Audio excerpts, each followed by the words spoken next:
नमस्कार छात्र। आज के वीडियो में हम कक्षा 5 विषय हिंदी इकाई नंबर 3 नन्हा मुन्हा राही हूँ का अध्ययन करेंगे, जिसके कवि है शकील बदायूनी। इस कविता में कवि ने एक छोटे से बालक की अपने देश को आगे ले जाने की जो भावना है वह व्यक्त की है। वह अपने मंजिल की ओर आगे बढ़ते हुए जितनी भी बाधा आए उनका सामना करना पड़े तो भी वह कभी पीछे हट नहीं करेगा, कभी उन बाधाओं से नहीं घबराएगा। ऐसी उनकी भावना है। देश में रहने वाले लोग शांति से रहे, एक दूसरे से प्रेमपूर्ण व्यवहार करें, ऐसी बच्चे की भावना है।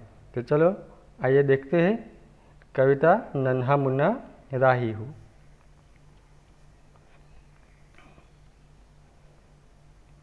नन्हा मुन्हा राही हूँ। नन्हा यानी छोटा, मुन्ना यानी लड़का या बालक, राही यानी मुसाफिर। राह यानी रास्ता होता है और रास्ते पर चलने वाला यानी कि राह पर चलने वाला राही बनता है, और राही यानी मुसाफिर। देश का सिपाही हूँ।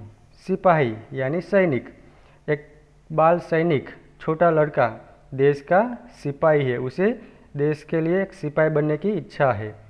बोलो मेरे संग जय हिंद जय हिंद जय हिंद।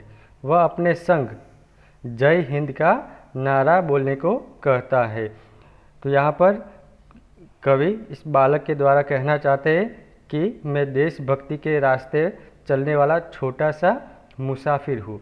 छोटा होने पर भी मैं देश का सिपाही बनकर देश की सेवा करना चाहता हूँ। तुम सब लोग मेरे साथ जय हिंद बोलो।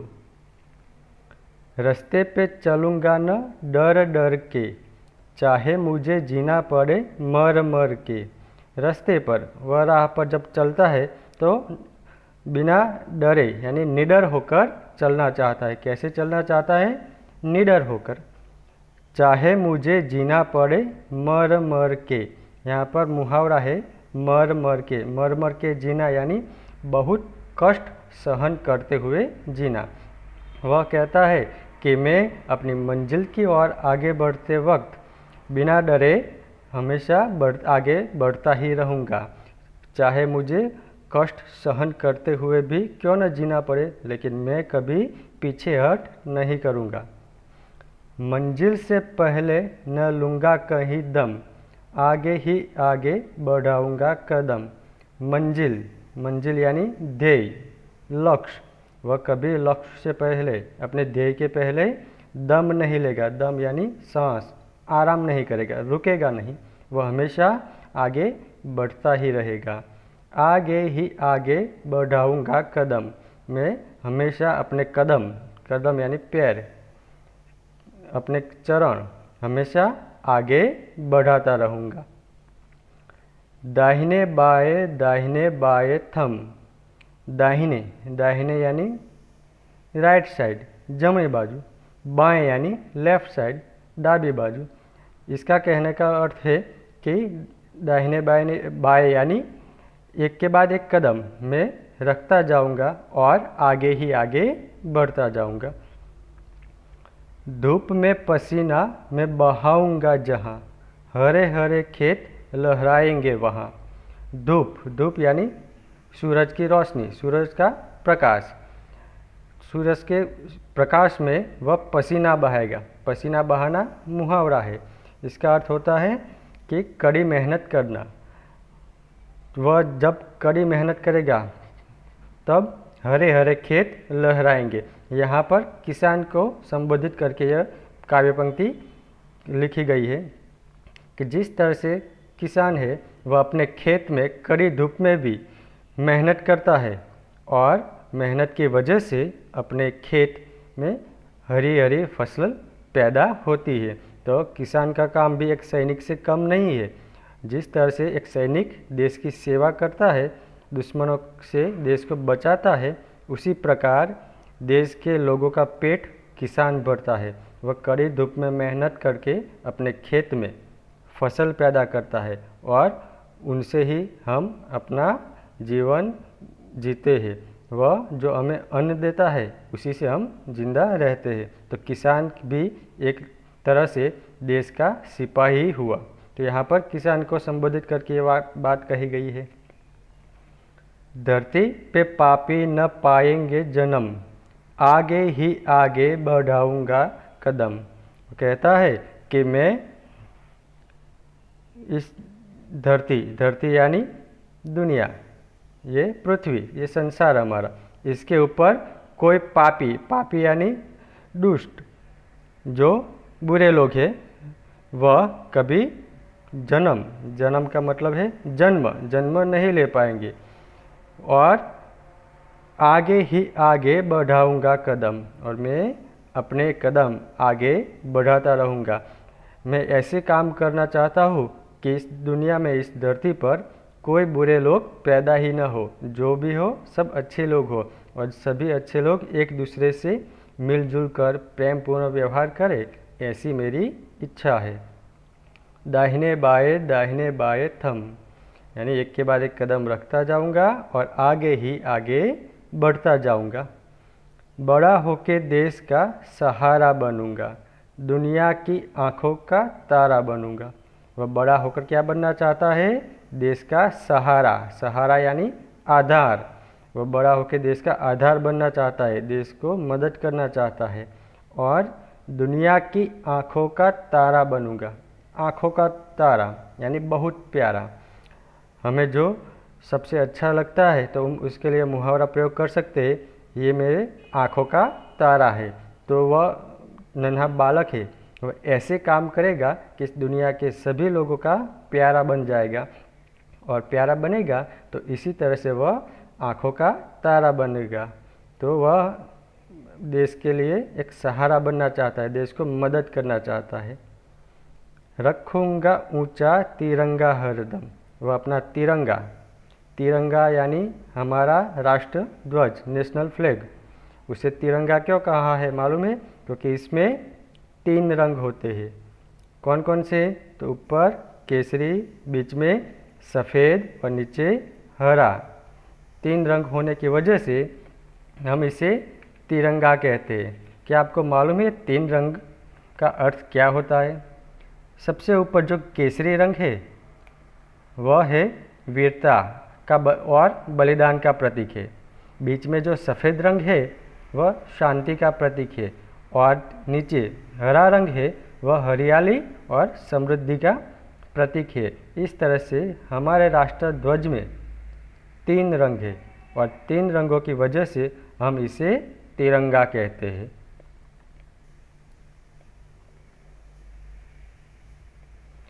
अब आगे देखते हैं। आगे ही आगे बढ़ाऊंगा कदम, वह अपने कदम आगे ही आगे बढ़ाना चाहता है। वह अपनी मंजिल की ओर हमेशा आगे ही बढ़ते रहना चाहता है। दाहिने बाएं थम, एक के बाद एक कदम रखता जाएगा और आगे बढ़ता जाएगा।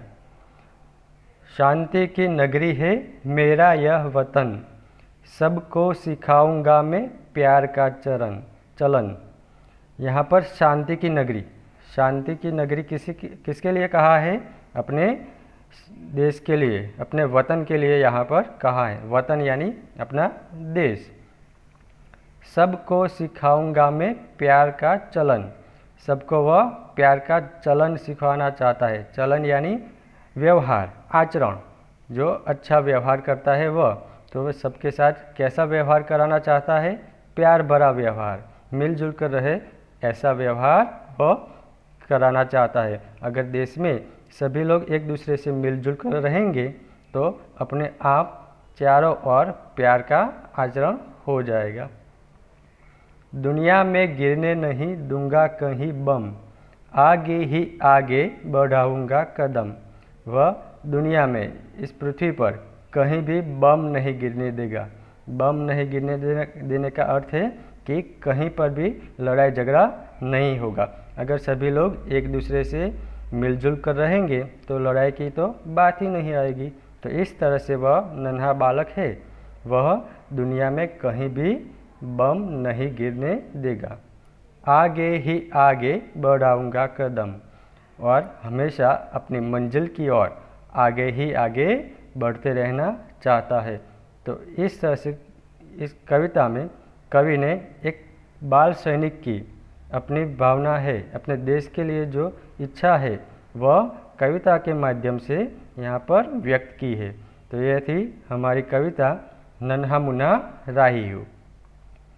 अब हम इसका अभ्यास है उसकी चर्चा करते हैं। तो चलो देखते हैं अभ्यास।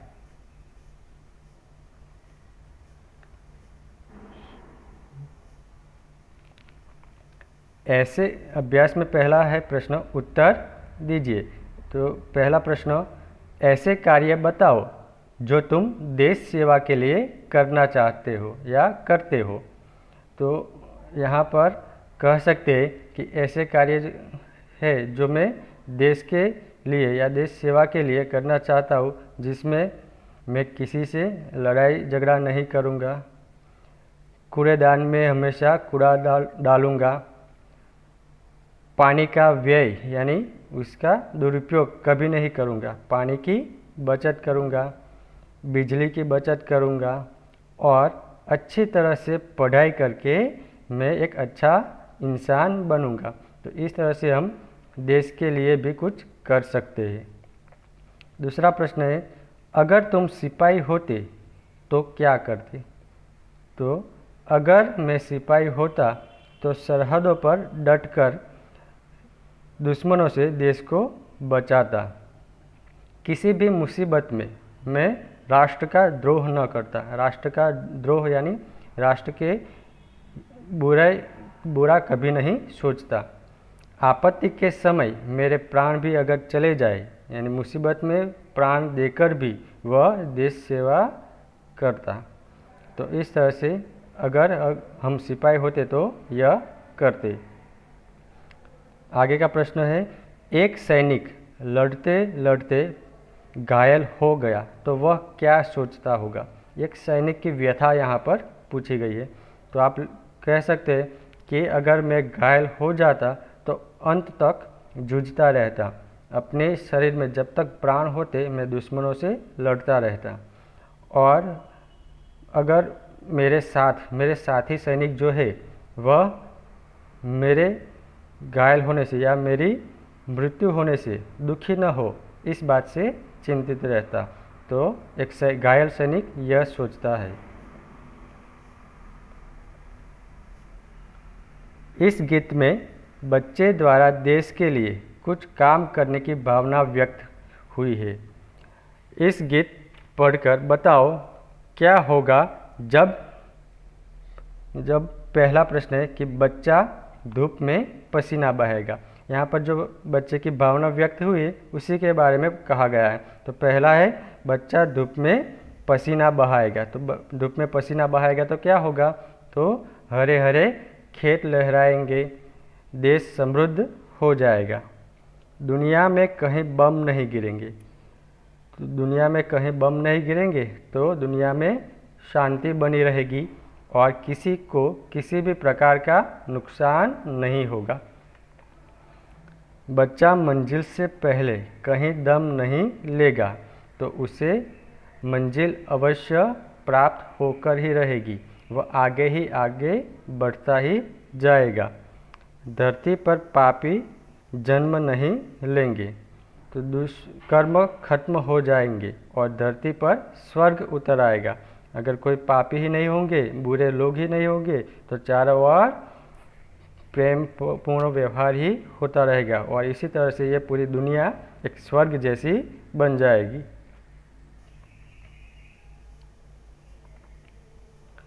आगे का प्रश्न है, इस गीत में बच्चे ने अपने आप को देश का सिपाही बताया है।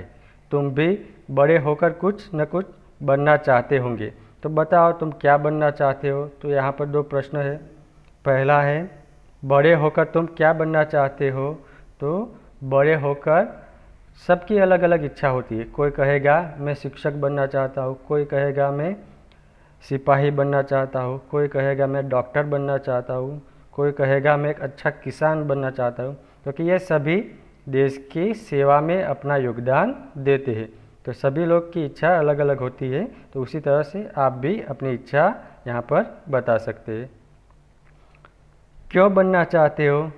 तो वह कहता है कि अगर कोई शिक्षक बनता है तो वह कहेगा कि मैं अच्छी शिक्षा देकर अच्छे नागरिक बनाना चाहता हूँ जो देश को अपनी प्रगति की ओर ले जाए। कोई डॉक्टर बनेगा तो वह कहेगा कि मैं इस देश में रहने वाले लोगों की सेहत का, उनकी तबीयत का ध्यान रखूँगा, जो बीमार है उनकी सेवा करूँगा। कोई सैनिक बनने की इच्छा व्यक्त करता है तो वह कहेगा कि मैं देश की सेवा करना चाहता हूँ। कोई किसान बनने की इच्छा व्यक्त करता है तो वह कहता है कि मैं कड़ी धूप में भी मेहनत करके अच्छी फसल पैदा करूँगा और देश के लोगों का पेट भरूँगा। तो इस तरह से सभी की इच्छाएं अलग अलग होती है। धन्यवाद।